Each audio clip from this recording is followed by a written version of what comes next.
that's on the live a little bit of background as to how we met. And so we met at the Boston Marathon Expo quite a few years ago, pre-COVID. Yeah. And so Ron came over to our stand and bought some underwear, loved it off the bat, just loved it. We got on really well. He then walked down the aisle and stopped people in the expo.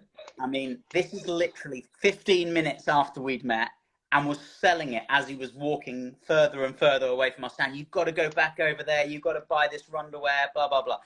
Absolutely hilarious. It was brilliant. And then you tell us a little bit about your Boston Marathon, because that was the year of the major storm, right? Yes. Can you hear me okay? I just want to make sure audio's coming through all right. Good stuff. Love the intro, Jamie. Yeah, one of the all-time classic expo stories. I always give advice to people like, do as I say, but not as I do. Because I pretty much break every marathon rule that's ever been invented. Don't try anything new on race day. Don't do any different things nutritionally. Wear any clothes you've never worn. You know, here I am. I stumble into your booth. We hit it off right away. We're having some fun and laughs. And yeah, I mean, that's my job. I got to pedal gear. That's it, man. Hey, man, I'm a sales guy at heart. So, of course, I'm literally selling stuff that I've never seen in my life, never touched, never worn. And I'm like, okay, it's going to be a monsoon tomorrow. And I do have a book here, which I'll pull up on the screen to show everybody. I titled it The Perfect Storm, after the movie, the Sebastian Younger book and great movie. Because it was. I mean, you know, we're out there running in 30, 35 mile an hour winds and, you know, air temps, you know, bordering on freezing. And, you know, of course, I decide, why not? Let's break out the team underwear, boxers underneath my half tights. And of all of the bad decisions I've made in life, that one made in the spur of the moment turned out to be a good one, because it kept me dry.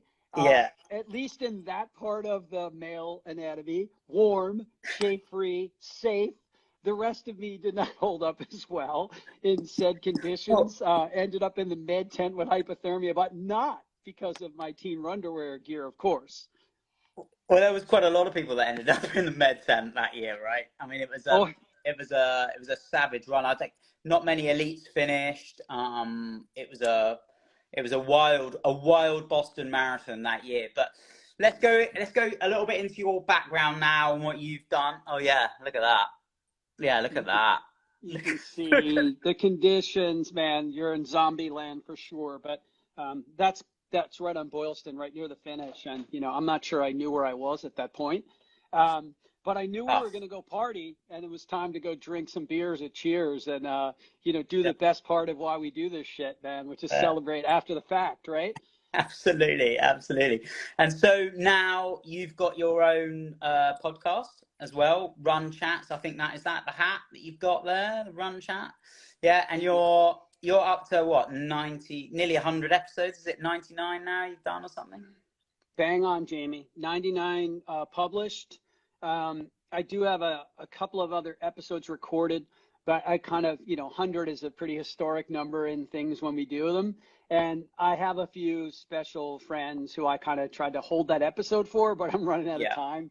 So if it doesn't happen soon, I'll probably won't drop episode 100 for anybody who's listening at home or watching us at home. I probably won't drop episode 100 till after the New York City Marathon, because I'm running myself anyway, so it'll be a busy time.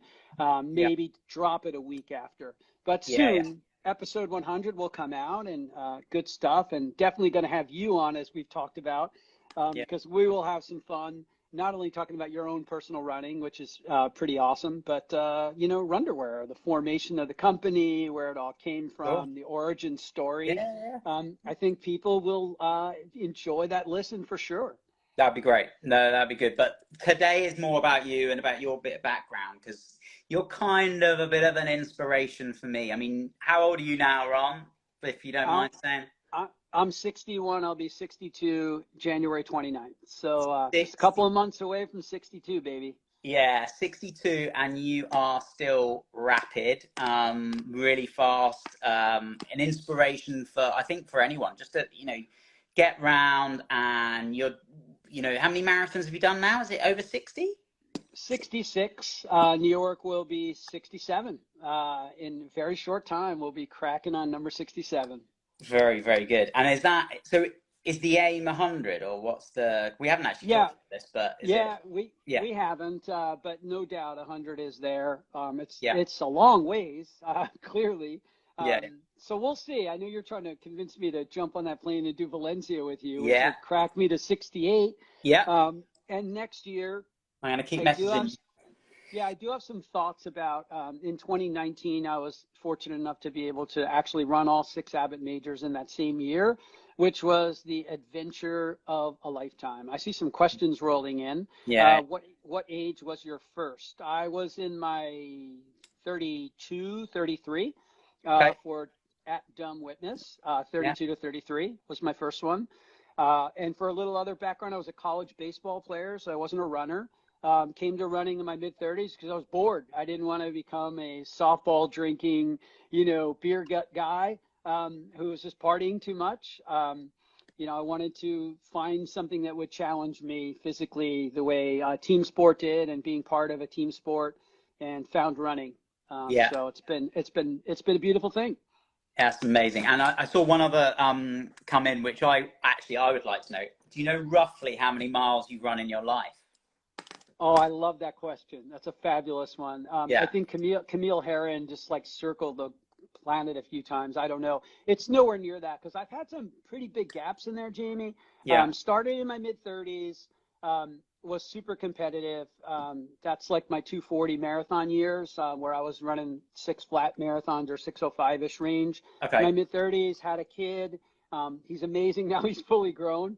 You know a bunch about him, but you've never actually met him. We'll figure that out someday. But so my son's 25, so I had a 9-year gap of doing the dad life, which I think everyone, don't ever miss out on that. For any of my running friends, I've got some really close ones, and I tell them you can come back and you'll have more vigor and passion and energy for the sport than you ever had, because you don't want to miss out and have that guilt of, doing things with your son or your daughter or multiple children. And I had a 9-year run there of being the travel baseball coach and, being at all his musicals and watching him perform, and wouldn't trade it for anything. And, came back and, I love it as much now as I did when I was in my 30s. So it's good stuff. But as far as a miles amount, good years are around 3,000 miles a year. I certainly had some that were probably higher, maybe even 4,000 when I was, running more competitively in my 30s. But I did do 300-mile weeks in a row, building up for the Tommy Rivs run when I ran 60 miles for Rivs on my 60th birthday. So that's a cool thing to tell the crew about, running 60 miles on my 60th birthday for Rivs. And Rivs is right up there behind me. There's big Tommy Rivs right there. And there's the medal wall and, the 6-star wall and all that good stuff. And the podcast sign is over there. So that's it. I mean, I don't know my lifetime number, but it's not that impressive. It's pretty solid, but it's not going to impress anybody that much. That sounds a lot. I mean, I don't get, so my aim this year was to try and run 1,000 miles. That was my aim. And I've kind of done it. Now in the next couple of weeks, I'll probably hit it, which I'm quite happy with, but I'm not a big mileage guy, to be honest. I don't hit a big mileage like that. That's 3,000. I couldn't even think about doing 3,000. Jamie, you know this. For me personally, who's tuned into us, it's not important. You got to figure out what works for you. So it doesn't matter who's in the scroll down there. If running faster and having quicker turnover and running with your mates and doing group workouts is what gets you going, focus on that. If it's track workouts or cross country, running through the mud, and I still got to get over to the UK and do a true cross country, man, where we're running through rivers and streams and shit, and we'll run in our runderwear gear. That would be a fun thing to promote for sure. No question. But the miles are not that important. Mixing up your miles is incredibly important. So running hard, running easy, running hills, running on dirt and grass, mixing it up, mixing up the shoes you're training and all the other stuff. So good. That's important for them to focus on, and you as well. Yeah, no, this morning I did a bike session. I just did 40 minutes on the bike. I got a static bike that like everyone, I bought a static bike. in COVID when it was difficult to get out and we had lockdowns, and I bought a bike, and I found that mixing that in just with some of my normal runs has been absolutely brilliant. Certainly on a day, like I've done a couple of days in the last, Monday, Tuesday, I've been hitting it a little bit harder because I'm still in this marathon block at the moment. And then I thought, do you know what? I need to bike today. Just take it off the legs, just a nice little tick over. We have soccer over here, so I was put a bit of soccer on a TV and watch that. So yeah, mixing it up is absolutely 100%. But I didn't know you wanted to come over and do a proper cross country. I'm sure we can arrange that. We can arrange that. Yeah. Yes, and apparently I've just been invited to run on the Dorset Trails, which is your neck of the woods, home ground. So I saw that scrolling below. Of course, if I'm invited, of course I'm coming. I mean, you got a room. You got a room to stay. Let's make it happen, man. More international travel, more visits over to the UK, tour the runderwear operation. Put it on the list, man. Throw it in. Brilliant. So next year plans. I mean, you're an age group runner, so you're competitive in your age group. Do you set out at the start of the year as a kind of, I want to be ranked here, or do you just say, I want to qualify for the World Championships in my age group? What's your general plan, and what's your plan for 2023? Yeah, great question, or questions. The World Age Group Championships as a Masters runner is always a goal before a year begins. Yeah. And I'm already qualified for 2023. So by going to Barcelona, the Global Marathon Club, you have the virtual marathon.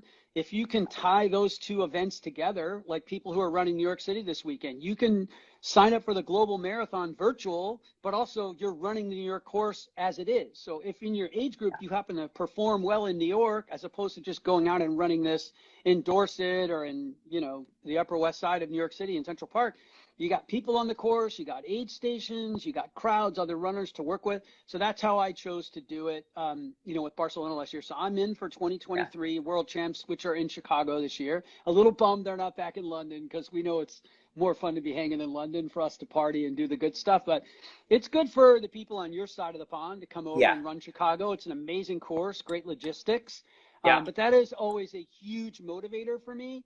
And also having run all 6 Abbott majors in 2019, which is kind of like by far the biggest thing I've ever accomplished as a Masters runner. I'm never going to run the 240s that I ran in my late 30s, but to average 3:15 for all 6 of them in the same year at 58 years old, like to be no more than a minute apart in these races over the haul.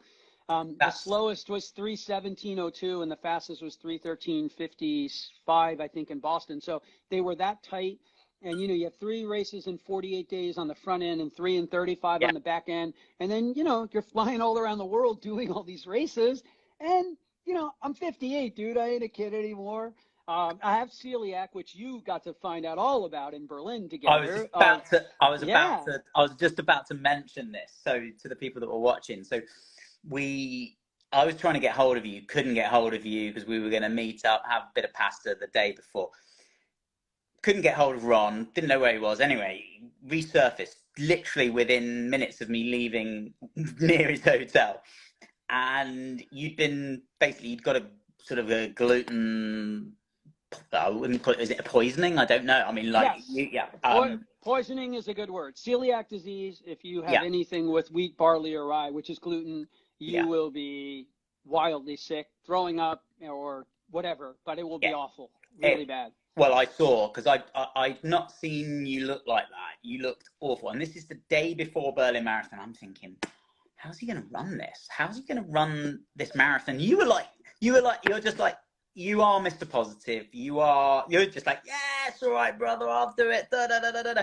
And by the way, my son has so much energy, but he doesn't have as much energy as you, and he's 7. Like you are the most energetic. You are New York personified. I love it. I absolutely love it.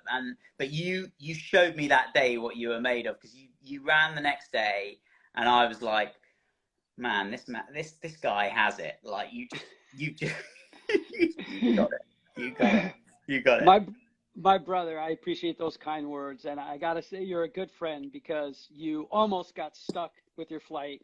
You're bartering in the airline lounge like I would be, and you Yeah. find a good soul who gives up his seat and got some bonus, and just was awesome to see, that you were able to get there. And, like a lot of people hear how sick you are. And, it's like, oh, God, the world has changed because of COVID. It's like, oh, shit, I better stay away from him. Oh, God, he might give me what he has. And, you're the opposite. You're like, dude, I'm coming over. Can I come over? And he walks into my room and he's like, dude, you don't look like your normal George Clooney self, which I will go down as one of the greatest lines in history because I needed to laugh at that moment because I had been throwing up all night, like locked in the bathroom, just awful. And he's like, do you think you're well enough to go out? I'm like, let's go to the mall and cause some fucking havoc, Excuse me, are we allowed to curse on IG Live? I think so. We'll see. We'll find out if we're both banned after this is over. But yeah, we went to the mall and it was just what I needed because I can't be thinking about how bad I'm going to run when I can't keep any food down. Basically, between you coming over and us causing havoc in the mall, I basically ate rice cakes and water and, I got to the line and I threw up 3 times. 30K, 32K, 35K, but I finished.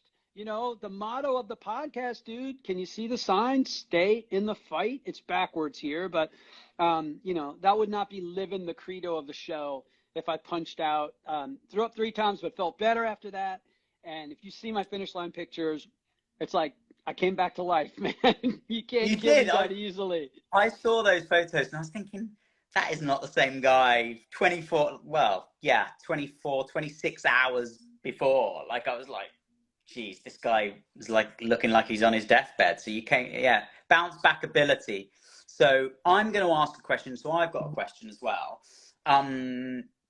Obviously 62, you're putting your body under quite a lot of stress. 3,000 miles a year is a heck of a lot of stress.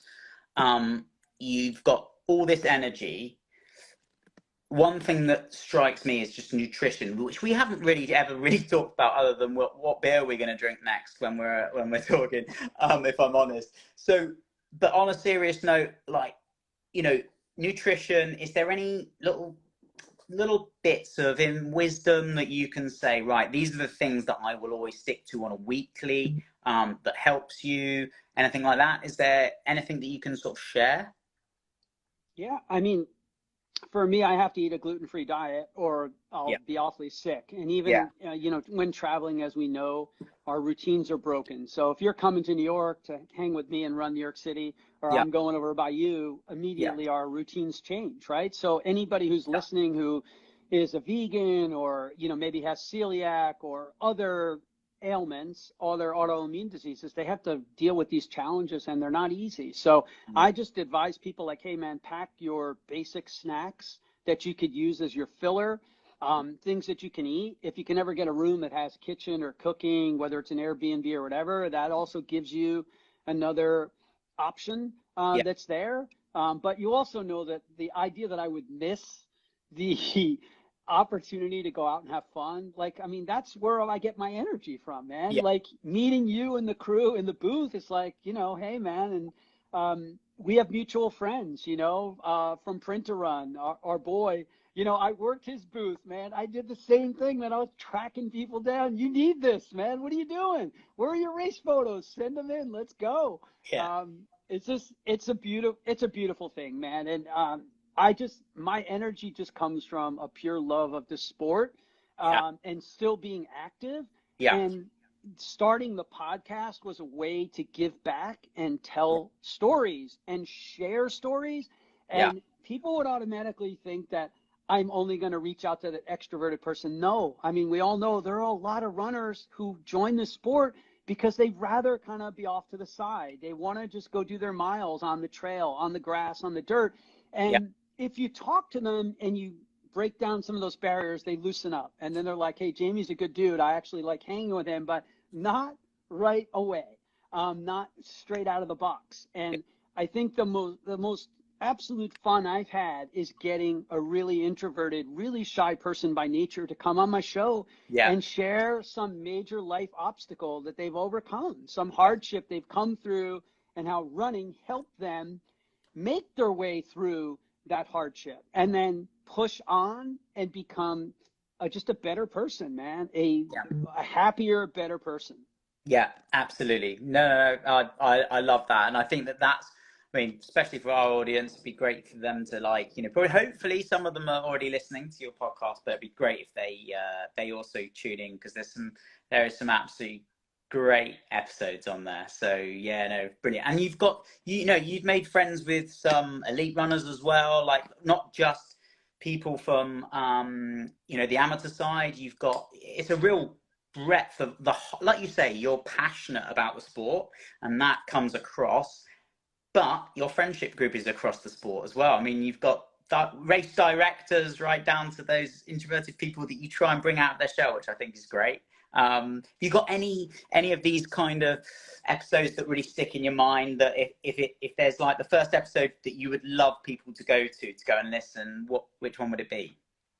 Oh, or for you. I know. That's a really difficult question. It's difficult, but it's a great question. So what I'll do for you, Jamie, because for us to continue to interact, and thank you to everybody who's writing stuff in on the bottom. I wish I could actually type without holding my iPad up and, ping you all back, because I just love interacting with people. It's like what I'm born to do. But just a recent episode 98, Lisa Waitman, from Australia, 4-time Olympian, mom of a 7-year-old, met her and her husband, just two of the most awesome people that you would ever want to meet and hang out and spend some time with. And, I just found her on Instagram. It's not like you said to me, hey, this person down under, I think, like, I just found her, man. I started reading her posts and just seeing, as a mom, someone who's involved with other, and they're called mums down in Australia, but just she's involved in her community, right? She's 236 consultants who report to her at IBM. So you want to talk about a major position, 20 years working for IBM. Why? Because a 4-time Olympian who's winning races can't make enough money from the sport, which everyone thinks of Kipchoge and other great runners. Well, there's a handful of runners in our sport who are really well compensated. So here she is as a mom to a 7-year-old, traveling around the globe, breaking Australian records, and shows up in Berlin, which we were there, and throws down a 2:24. Like third fastest Australian women's marathon time ever. I feel like maybe it's not. Maybe it was second fastest. Like, I don't want to get that wrong, because I love Lisa and love Lack, her husband. But even if I did get it wrong, it's one of my favorite episodes, because we talk about her role as a director, managing such a large team during COVID, like mom instincts. How did she use like her skill set from there? What can you teach people about goal setting, running in 4 Olympics? 4 Olympics as a marathoner? And, she's this tiny little mom, and I have a picture of her from that episode cover where she's like in the forest with the giant guys around her that are like surrounding her. And there she is, just like ripping 2:24, 2:25 marathon. So that's one of many. But I mean, that's a pro who I just met on my own, who's now a friend, who brought me, the boxing kangaroo and an Olympic jersey that she ran in. And, I know that, we'll be friends forever. But there are people on here who've overcome alcohol, drugs, try to commit suicide, amateur runners who aren't even on Instagram, that I just felt like their story needs to be told. So if you sign up on Apple Podcasts, Spotify, Google, wherever you are, you'll find some stories that will move you. And every one of those write-ups, you'll read it and say, hey, man, does this catch my attention? Is this something I might want to listen to for an hour and 35 minutes on a long run? And hopefully you will. You'll get into it. And I think it's really important that the people listening also know that you pay for it yourself, and this is not something that you do, because I think that's really important. This is not something where Ron earns money from this. It's just because you love the sport, you love running, and you love chatting about running, and that is genuinely it, and that genuine love of it comes across. And I think, but it is important to note that. I just wanted to put a little footnote there on that one, because I appreciate that, because you can monetize anything these days. There are big sponsor brands like Koros and Inside Tracker and other brands that I really believe strongly in, and your brand. At some point, I probably will have to, Yeah. take some sponsorship on, or even if, like, say, Runderwear wanted to sponsor one episode because it was a good fit for them, it just helps me keep the highest level audio quality up. Because to me, before I started this thing, I wanted people to hear a great conversation and a great experience. I mean, I wanted that to be a clean, wonderful audio experience where the listener could be immersed in the story and get that listener to open up. And I see people writing notes, man. This is just, I'll probably start crying soon, man, because I'm just like a softie on the inside, man. Thank you, Tim Schmidt. I just saw your note. And there's my boy, Marvin from Central Park Track Club. It's so awesome. And thank you so much, Jamie, for having me on. But what else you got, brother? I mean, obviously we got to talk about your products and the brand, and you know what a big believer I am and everything there. But whatever else you have, or if you want to do some listener questions, I'm totally down, man. Whatever which way you want to go. Absolutely. No, I mean, we earmarked half an hour. So we've got one come in just quickly because it is questions time. Where's the boxing kangaroo? Oh yeah, that's my man Lack here. We of course have to pull this into the mix, of course.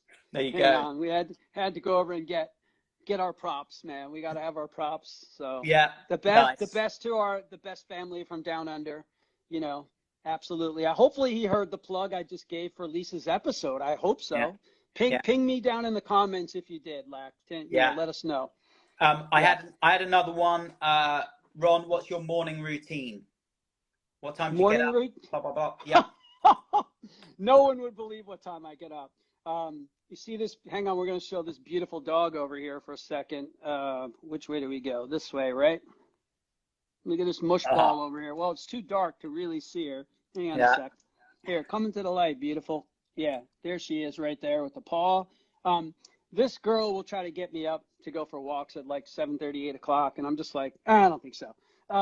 Get back to me 9:30, 10. I am not your early riser, which is really funny because of all things marathoning, obviously we have to get up the fucking shit crack of dawn to do these damn races. And, half the time I may still have booze in me from the night before, man. So God bless. I am not a morning person for all of you out there who are. I love you all just as much.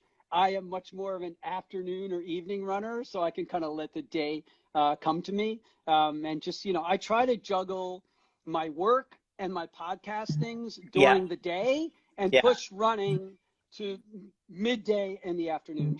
It just works out for me to be just better for me. And I know I have mad respect for the people that are up before the crack of dawn and they're banging it out at 4:30, 5 o'clock in the morning, but nope, that's not me. That's interesting. That's interesting. I didn't actually know that, so that's good. Okay. We've got a few before the live started. So trainers, what are you running in? What's your general, high mileage race trainer? What's your trainers? I like to vary my shoes a lot. So I'm rotating shoes, even if I have multiple pairs of the same shoes that I would use for a tempo workout or a long run with marathon pace miles and faster. I love Puma. I have the Puma Fast Nitro Elite. I race in those. I have the Alphafly Vaporfly 2, Alphafly 2, which I race in. But for training, I try to go with non-carbon shoes for training. I had a great episode with Owen Everhart, the great Irish runner, who has a PhD in biomechanics and has a Pilates practice and has run for the Irish national team like 3 times. And he's a sub-4 miler and has all these other records, but knows everything about the body. And we had this great deep dive discussion on running in carbon shoes all the time is actually bad for you. Because what it does is it's propelling us forward, right? We understand how it helps us run faster, but what that's doing is it's minimizing the calf muscle's role in our actual running versus a regular running shoe, not just a low drop shoe, just even a mid-range shoe, mid-range stack height shoe. We're forced to use more of our calf as we're rolling through a natural gait cycle, which doesn't occur in a carbon shoe because it's almost automatically directing us that way. So I just think it's super important that people realize, like, you can't just use your fast sexy shoes. You Yeah. need some go-to shoes. And that could be, for me, it's New Balance. It's anything. I mean, I don't even have like a go-to trainer. I just make sure that I am rotating between my carbon and my non-carbons, and also getting onto the dirt and the gravel as well as the roads, because we got to mix it up so our bodies can handle the pounding. Yeah, absolutely. So if anyone else has got any more questions, please add them. Feel free to come in. We've got another one. So looking at that photo, you looked great in those tight shorts. Do you still Rachel from New Jersey, not me. Do you do leg workouts, and do you go to the gym? Well, thank you. I may blush. Let's see. Maybe not. Thank you, Rachel from New Jersey. We're neighbors. My leg muscle and my leg strength is just purely from running these days. I did go to the gym much more frequently, say in my 40s or 50s. Now, with just so much time between work life, the pod, and running, I find that I don't have time to do the traditional strength stuff, which would be weights and actual machines. So I'm doing a lot of core stuff. I'm doing a lot of abdominal and core stuff. I do a lot of push-ups, which are very basic kinds of things. But my muscle strength in my legs just comes from a crazy amount of miles and a crazy amount of hills. However, I will say that we develop imbalances even at my age, even running this many marathons and even being physically strong. Our glutes aren't firing as much as they need to be. Our hips can get weaker. So you really need to target very specific things. So I'm now working with a PT who's going to kind of custom design a strength program for me, which is really a lot of bands and belts more than it is weights, but still it targets those areas which can weaken over time. And trust me, as a runner, we're not analyzing our gait in super slow motion. We don't see, we get that really cool race photo and we're all happy and we're pumped, but it could be the most microscopic, small detail from an older injury, Jamie, that you were overcoming as you made your way back here, where your gait changed a very small amount. Maybe the shoes accentuated it more. And then as these changes happen, it can put more unbalance on the other side. Is the injury from the right side? Guaranteed you're going to start having some problems on the left side, because the brain is like, I don't know how many 80 Cray supercomputers, probably doesn't cut it. It's probably more like 500 Cray supercomputers are doing the power that our brain can do. But what it does, it figures out, what do we need to do for Jamie's super tight ankle that doesn't have the same range of motion it did before his injury? So I know what we'll do. We'll do this. There's no conversation. It just happens. Yeah, absolutely. I mean, I've just got into the rhythm of seeing a physio, even though I don't need to, every sort of 6 weeks, just for half an hour, just to get a little realignment. And he looks at my sort of body mechanics and says, "Oh, you're a bit tight there. That could become an injury." And it's almost preventing the injury before it becomes an injury. And I can feel it. And it's interesting. I go in sometimes and I've got a little niggle and I don't say anything. And he says, "Oh, are you feeling it a little bit in your left calf?" And I go, "Yep, I am." And he goes, "Yeah, it feels like it." And I'm like, that's amazing. And so I think if you're doing the mileage, it's definitely, it's like an MOT. It's like a little MOT. You see the mechanic, he tweaks you, you're back on the road. Perfect. Yeah. And like you said, if you're running too much with carbon shoes as well, then you could be sending all imbalances out even further. Yeah, for sure. Yeah, that, and also, where are you all running? We all are creatures of habit, right? We have a loop, we have a route, we have our favorites. Even me in Central Park, having run it 1 trillion times, I constantly switch from clockwise to counterclockwise. It may seem like it's nothing, but if you're going to go do a track workout, do your warm-up going counterclockwise, do the workout going clockwise, do the cool down the other way. They're all little things, because all of those turns, it's like NASCAR, man. They're making left-hand turns the whole day, 500 miles. Like the body, like we're absorbing more load on that hip on the one side as we make that turn. And we're either like leaning back a little or we're leaning into it. So all these other muscles are getting engaged. Tendons, ligaments are impacted. Our shoes wear. And if that's the only place you're going to run, you know, look, we have a far bigger issue in our sport with women's safety and being able to run safely and not have bad shit happen, which hopefully someday in my lifetime, that won't become a story and it won't be an issue. But wherever you choose to run, you got to mix it up. You got to get into the grass and the dirt. You got to get your shoes off and do some barefoot drills and work on your biomechanics, man, and get stronger. Absolutely. Absolutely. So before we finish it off for this evening for us, or midday for you over there in New York, is there any more questions we have before we knock it on its head? And I don't think so. I think we're all done. I've asked all the questions I wanted to ask. So all I want to say is thanks so much for joining me today, Ron. And I will be rooting for you in New York. I won't be there this year, maybe next. I know there's another guy in the office who would love to come as well. So we are maybe going to be planning that for next year. But look, thank you so much. I think it was really great. I really wanted to bring you in front of our audience as well. I want them to learn about your story. I think it's inspirational for me, and hopefully it will inspire a few other people that think, oh my goodness, I can't do this or I can't do that. Well, just listen to some of Ron's podcasts, look him up, see what he's done, follow him on Instagram, because the guy's an inspiration. Thanks so much, Ron. I really appreciate it. Well, thank you, man. And thanks for giving me the forum, and for everybody down below that checked in and wrote a comment. You're awesome. You're all awesome. Give me a follow. I'll follow you all back. But Jamie, I say it all the time. If you got a trade show or you got something coming up that mixes with any race, I'm in, dude. It's like my goal is to make sure we're selling a record amount and just getting people turned on to the brand, because it's a great brand. It's a great company. They're living the ethos. They're living this lifestyle that we are blessed to be a part of. And, you can develop new products based on the people coming to these kind of things. You can learn more about your runners that are using your products and expand and offer more things, whether it's different fabrics, materials, different weights, whatever it might be. And it's, at the end of the day, it's going to help you all do your jobs better, because you need the info at the end of the day. How else can you possibly think, how could we tackle this? How could we make this better and do our thing?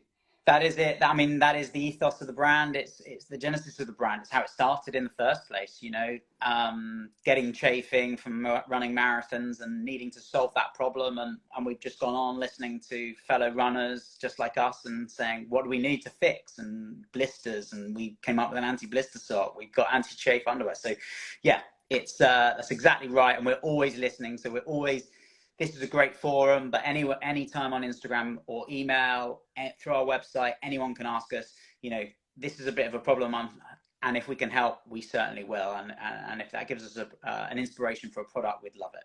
So yeah. Ron, thank you so much. Really appreciate your time and everything. And we will chat again soon, no doubt. And thanks so much. Have a great rest of the day. Really appreciate it. Thanks, Jamie, and everybody listening home that signed up to the podcast. Jamie's going to be coming on soon. We're going to get him on the mic, and we're going to get his story and the runderwear origin story too. So it'll be good stuff. So thank you all for joining us today. And Jamie, thanks so much for having me on, brother. Thanks. Take care, and everyone have a lovely evening. Bye. Take care.